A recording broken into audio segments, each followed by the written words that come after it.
예, 어제 김명수 대법원장이 탄 승용차가 화염병 공격을 당하는 초유의 일이 벌어졌습니다. 최근 우리 사회에 사법 불신을 단적으로 보여준 사건이라는 지적이 나오고 있습니다. 한편 검찰은 어제 김혜경 씨의 휴대전화를 찾기 위해서 이재명 지사의 자택을 압수수색했지만 별다른 성과는 없었습니다. 이 관련 내용 전문가 두 분과 살펴보겠습니다. 이종훈 시사평론가, 김성훈 변호사 나와 계십니다. 네, 어서 오세요. 안녕하십니까? 어서 오십시오. 예. 어제 저희 시간에 이 김명수 대법원장 차량에 대한 테러 속보로 저희 전해드렸거든요. 70대 남성이었습니다. 법원 판결에 불만이 있었던 것 같습니다. 네. 그런데 방식이 조금 너무 과격했다 이런 얘기가 나오는데 어떻게 그렇죠. 보셨어요? 그러니까 사실은 뭐 계란 투척 또는 석궁 테러 이런 건 봤어도 그러니까 화염병이 등장한 것은 정말 오랜만의 일이고 상당히 또 이례적이죠. 그리고 그 화면을 보셨겠지만 불이 생각보다 굉장히 또 활활 타오르더라고요. 그래서 네. 저는 처음에 그 영상을 보고 예. 이게 가짜 뉴스인가? 아니면 이거 혹시 뭐 영화 촬영하는 거 홍보용으로 이게 나온 동영상인가? 이렇게 생각을 했어요. 그런데 알고 봤더니 이게 실제로 있었던 그런 일이어서 저도 깜짝 놀랐습니다만, 그러니까 이분이 그 뭐 돼지 농장을 운영하시면서 사료를 개발하셨던 모양이더라고요. 그런데 그 이제 사료 친환경 인증을 받았는데 이걸 이제 재인증 받는 과정에서 이제 인증을 못 받게 되니까 이걸 가지고 이제 정부를 상대로 해서 손해배상 청구를 한 거고, 이 소송에서 이제 지니까 이제 억울하다. 그래서 이제 재심 요구를 하면서 지난 9월부터 계속 1인 시위를 했고 10월부터는 아예 그 대법원 맞은편에다 텐트까지 치고 노숙하면서 계속 이제 항의를 하셨던 모양 같아요. 그리고 또 얼마 전에는 그 퇴근하시는 그 차량에 뛰어들려다가 보안 요원에 의해서 저지당하는 그런 일도 있었고 조짐은 좀 있었던 것 같아요. 그런데 그러니까 본인 입장에서는 너무 내 얘기를 안 들어준다. 그러니까 분에 좀 이제 분을 좀 억누르질 못하셔가지고 하셨는데 그래도 이런 행위 절대 하시면 안 되죠. 그렇죠. 네. 분했다라고 이야기를 하는 게 사실 이제 상고에서 넘어갔을 때 심리 불속행 기각이라는 걸 판정받았다고 해요. 근데 이게 뭐 왜 지게 됐는 건지에 대한 이유 설명이 없어서 맞습니다. 그 소송을 제기한 사람 입장에서는 뭐 좀 당황스럽기도 하고 궁금증이 계속 남을 수밖에 없는 부분이거든요. 왜 이게 이렇게 뭐 패소 이유나 이런 것들도 적시가 안 되는 건가요? 네, 그게 굉장히 중요한 문제점이 있습니다. 보통 이제 3심이라는 제도를 유지를 하고 있고 그렇다면 대법원에서 정당한 판결을 받을 권리가 국민들에게 있는데 지금 현재 대법관 한 명당 부담하고 있는 사건 수가 과도하게 많습니다. 그러다 보니까 상고심 처리에 대해서는 특례를 인정을 해가지고 특별하게 이제 상고 이유가 없음이 명백한 사유 같은 경우에는 특별한 이유를 밝히지 않고 그냥 이제 그렇게 심리불속해 기각을 하는 거거든요. 근데 이제 이것이 좀 법관, 대법원의 편의적인 발상이 아닌가. 그래서 대법관을 증언을 하거나 혹은 상고법원이라는 형태를 통해서 이걸 해결해야 한다는 논란들이 계속 있어 왔던 것입니다. 이렇게 좀 억울함을 토로할 수밖에 없는 구조적인 문제도 있었던 것 같은데 어쨌든 맞습니다. 방법적인 차원에서는 문제가 있었던 건 사실인 것 같습니다. 보니까 이 가방에 페트병 4개가 더 있었고 여기에 또 신호도 담겨 있었다고 하는데 전날 을지로일대에서 이걸 또 구매를 한 것까지도 포착을 했다라고 하더라고요. 이러면 이 계획성도 충분히 있었다라고 저희가 좀 봐야 되는 겁니까? 어떻습니까? 네, 그렇습니다. 그러니까 단순하게 우발적인 범행이라고 하기에는 범행의 방법 그리고 도구 등이 굉장히 계획적이고 치밀하지 않은 이상은 불가능하고요. 몇 가지 밝혀진 사실에 따르면은 이제 계속 10월 달부터 노숙 시위를 하면서 대법원장이 언제 출근하고 언제 퇴근하는지 차는 어떤지 경계 상태는 어떤지에 대한 충분한 정보를 미리 파악했던 것으로 보입니다. 그러면서 매우 계획적인 범죄다 그렇게 보고 있습니다. 그 화염병 투척 대상이요. 그 김명수 대법원장 즉 사람인지 아니면 이 자동차인지에 따라서 이 혐의 또 법 적용이 다 달라지는지 그 부분 좀 설명을 해주십시오. 네, 예를 들어서 지금 적용되는 일단 구속되는 혐의는 현주 건조물 방화죄입니다. 사람이 현존하고 있는 집이라든지 혹은 자동차에 불을 지르는 행위 자체로 이제 처벌이 되는 건데요. 이제 그것이 살인의 의도까지 있었다. 그러면 현주 건조물 방화 살인 혐의가 주어질 수가 있고요. 그러니까 이 사람이 내심으로 가지고 있었던 의사가 무엇인지를 여러 가지 정황을 통해서 판단해가지고 거기에 따라서 혐의를 적용하게 됩니다. 안 변호사님 입장에서는 어때? 살인의 의도가 있다고 보십니까? 그 사실은 두 가지 측면이 있다고 봅니다. 그러니까 만약에 화염병을 일회적으로 던진 거라면은 살인의 의도는 없을 수도 있다라는 것이 의견이고요. 근데 아까 말씀하셨듯이 화염병을 4개나 준비를 해놓고 예. 추가적으로 계속 범행을 하려고 했다. 사실 화염병 4개를 차에 던지면은 적절한 구호 조치가 없는 이상 사람이 사망할 수 있습니다. 그렇기 때문에 그런 경우에는 살인의 고의가 미필적인 고의가 있을 수 있다라고 볼 수 있다고 생각합니다.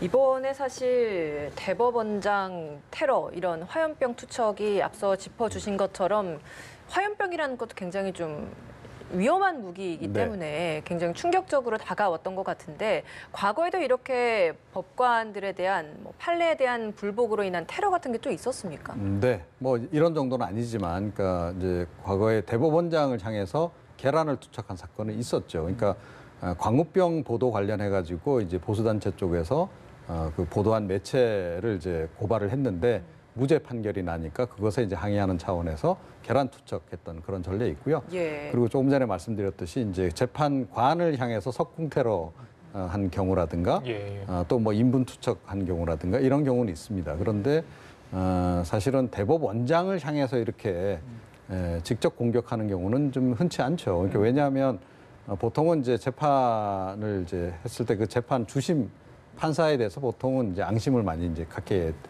되는 그런 경향이 좀 있고, 예. 대법원장은 직접 재판하시는 분이 아니잖아요.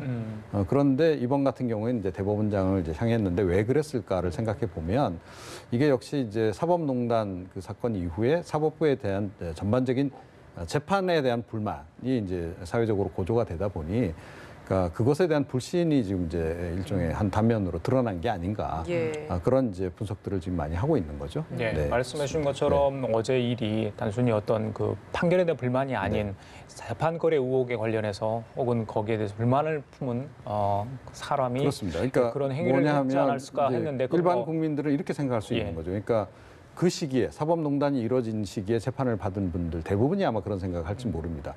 내 재판도 혹시 이런 예. 생각을 다 갖는 거고요. 사법농단 재판 거래를 할 정도의 이 사법부가 그런 정도로 이렇게 비리에 이렇게 젖어 있는 그런 조직이라면 예. 내 재판도 충분히 뭐 누군가의 영향을 받아서 예. 또는 저쪽 상대편의 뭐 로비를 받아서 이게 재판이 좀 왜곡됐을 수도 있겠다라는 생각을 다 하게 되는 거죠.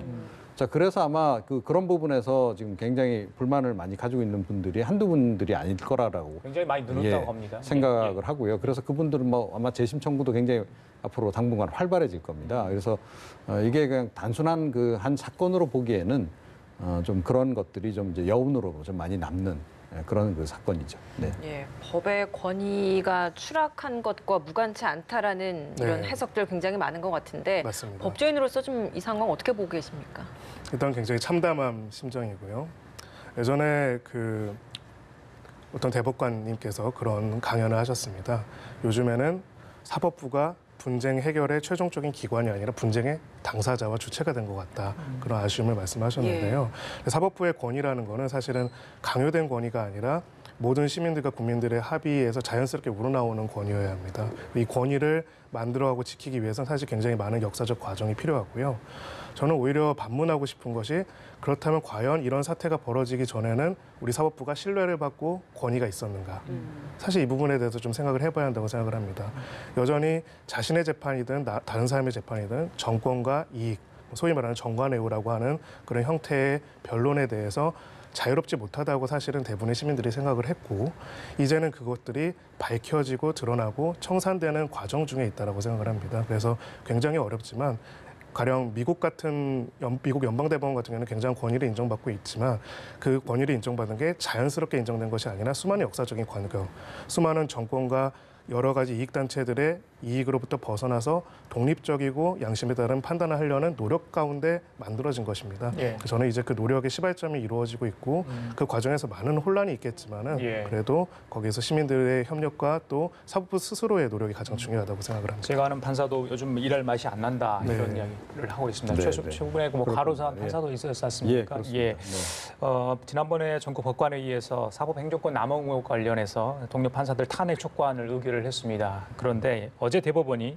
국회에 이 의결 결과에 대해서 특별한 법률적 효과가 없다 이렇게 이제 공식적으로 국회에 전달을 했거든요. 네. 대법원의 판단 어떻게 보십니까? 이제 이렇게밖에 이야기를 할 수가 없는 거죠. 왜냐하면 이제 탄핵의 주체는 입법부이기 때문에 그러니까 이번에 이제 그 판사 회의에서 결정한 내용도 이렇게 하기로 결정했으면 그대로 집행되는 이런 상황이 아니고요. 그러니까 의견을 제시하는 겁니다. 그래서 대법원에서 이제 어제 공식적으로 밝힌 것도 이건 그냥 의견이다라고 하는 점을 이제 분명히 한 거죠. 제가 보기에는 뭐 이 이상의 어떤 그 의견서를 내기는 어려웠을 거다라고 보고요. 이제 판단은 그야말로 입법부가 해야 되는 이제 그런 그 상황이 된 거고, 입법부에서 뭐 지금 논란이 있지 않습니까? 예. 논란이 이제 있는 그런 과정이긴 한데 실제로 이제 이 법관 탄핵으로까지 갈지 말지 여부는 조금 더 지켜봐야 하지 않나.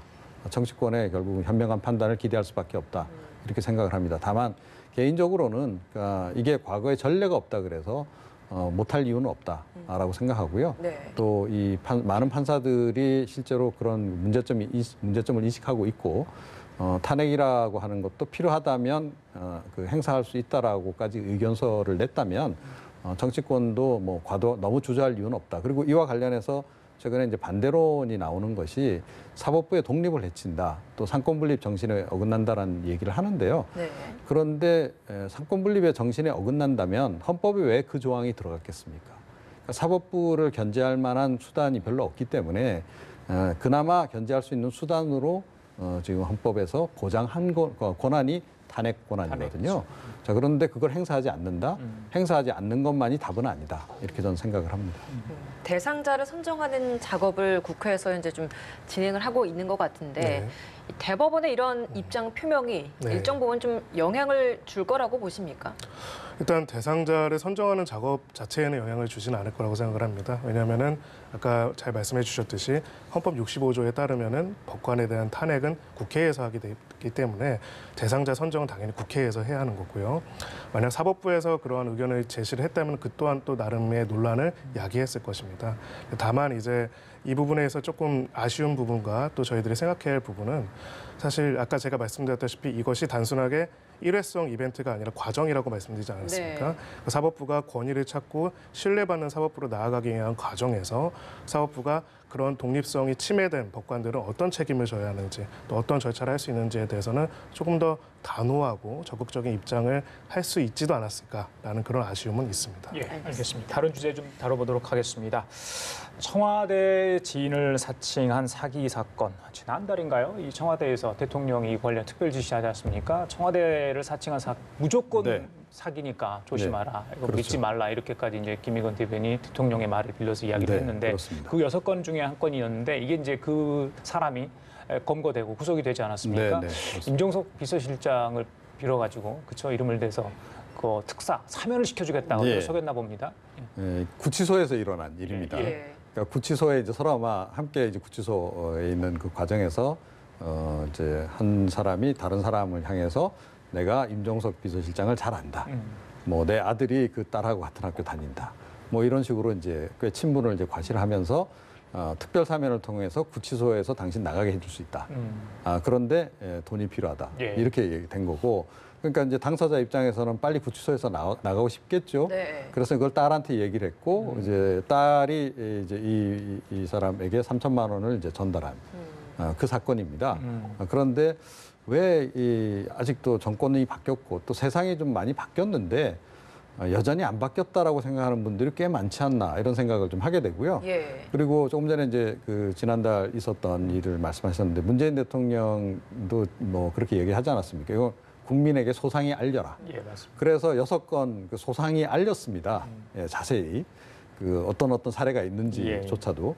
그런데도 이제 이런 일들이 계속 지금 진행이 되고 있고 벌어지고 있고 아마 지금도 어느 한쪽에서는 이런 걸 또 사기를 치고 있는 분들이 또 분명히 있을 텐데 정말로 이거는 그 김의겸 대변인도 지난번에 잘 설명했듯이 청와대를 사칭한 것은 이번 정부에서는 절대 있을 수 없는 일이다라고 생각하고 무조건 신고하시는 게 예. 답이다 이렇게 생각합니다.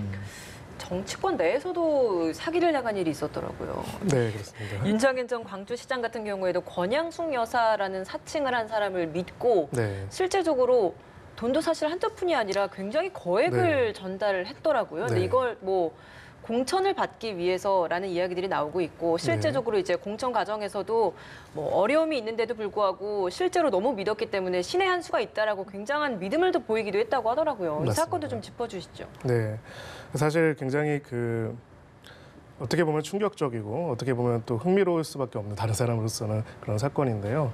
저희가 봤을 때는 저희한테는 아주 강한 불신과 그리고 아주 강한 신뢰가 있는 것 같습니다. 불신이라는 거는 저희의 공천 과정 그리고 사법 시스템 모든 과정들에 공정하게 이루어지지 못할 것이다라는 불신이 있고요.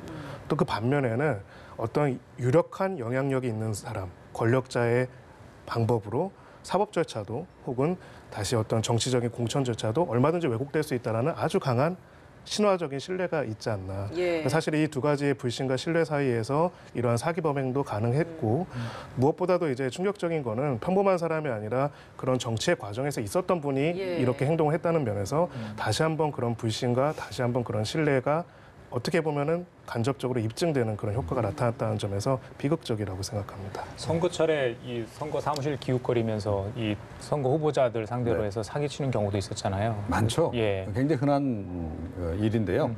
그런데 이번 같은 경우에는 좀 과도하게 본인의 판단을 좀 과신하셨던 게 화근이었던 것 같습니다. 그러니까 예.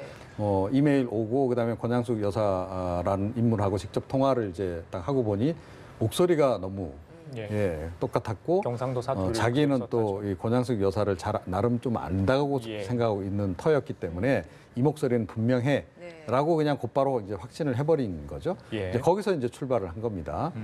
그리고 사실은 이제 그 다음 과정도 좀 문제는 있어요. 그러니까 요즘에 어떤 시대인데 공천 헌금이 아직도 존재하는지 모르겠습니다. 저는 예. 없어진 걸로 알고 있거든요.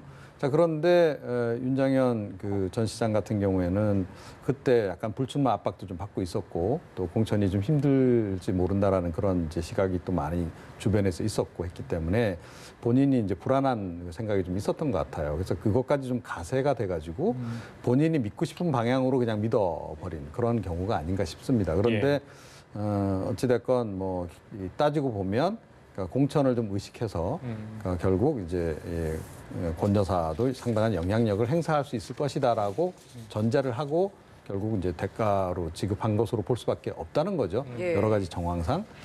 그래서 이제 논란이 되는 거고요. 그리고 이제 은행 대출 받아서 3억 5천은 이제 지급을 했습니다만 1억 원은 누구에게 빌려서 줬다라고 하는데 이게 이제 출처가 불분명한 거죠. 그래서 예. 지금 이쪽 사정당국 쪽에서는 이게 뭔가 약간 좀 불법 정치 자금하고 연관이 돼 있는 거 아닌가라고 지금 보고 있어서 수사를 진행하고 있는 그런 상황인데 상당히 민망할 뿐만 아니라 본인으로서도 정말 당혹스러운 그런 사건이 이제 발생한 거죠. 네. 알겠습니다. 예. 네, 이번엔 좀 주제를 바꿔보도록 하겠습니다. 이재명 경기지사 자택 압수수색 관련 이야기를 해볼 텐데요.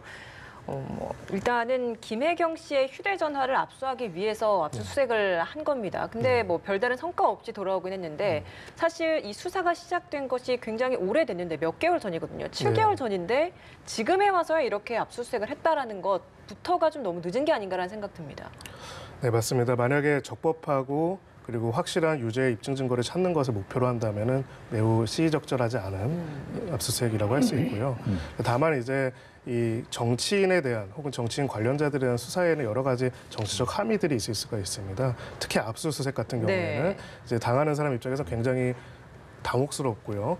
또 사실상 어느 정도는 혐의 사실에 대한 재반 증거들이 확보된 상태에서 마지막 퍼즐들을 찾기 위해서 하는 경우들이 많고 그렇지 않은 상태라면 굉장히 강한 소위 말하는 정권 차원의 의지가 들어가서 하는 경우가 있기 때문에 사실 고발이 이루어지자마자 바로 그 유력 후보의 부인에 대한 핸드폰 압수수색에 들어갔다면 또 그것 또한 그 나름의 정치적인 큰 논란을 야기했을 것입니다. 그래서 그런 과정에서 사실 지금 공소시효도 얼마 남지 않지 않았습니까? 예, 이제 경찰과 검찰의 입장에서는 이 수사 결과에 대해서 사실은 사법부에서 다른 판단이 이루어지지 않도록 그러니까 불편부당하고 확실한 증거가 있다는 것을 위해서 최선의 노력을 다할 수밖에 없고 소위 말해서 이제 시험 기간이 마지막이 남은 것이죠. 그렇다면은 어떻게든 그 추가적인 증거를 확보하기 위해서 압수수색을 지금이라도 할 수밖에 없지 않았을까 그렇게 생각합니다. 경찰 수사에서 여러 가지 이 애경군 김 씨가 대정주가 이제 김혜경 씨라는 것 정황 증거 여러 가지가 있었잖아요. 네네. 그런데 결정적인 어떤 스모킹 건이 없지 않냐 했는데 결국은 이제 휴대전화에 모든 게 이제 초점이 맞춰져 있는 것 같아요. 반드시 검찰 쪽에 찾아내야 한다고 보시는 겁니까? 어떻습니까? 찾아낼 수 있을까요? 좀 찾아내기가 좀 쉽지 않겠죠.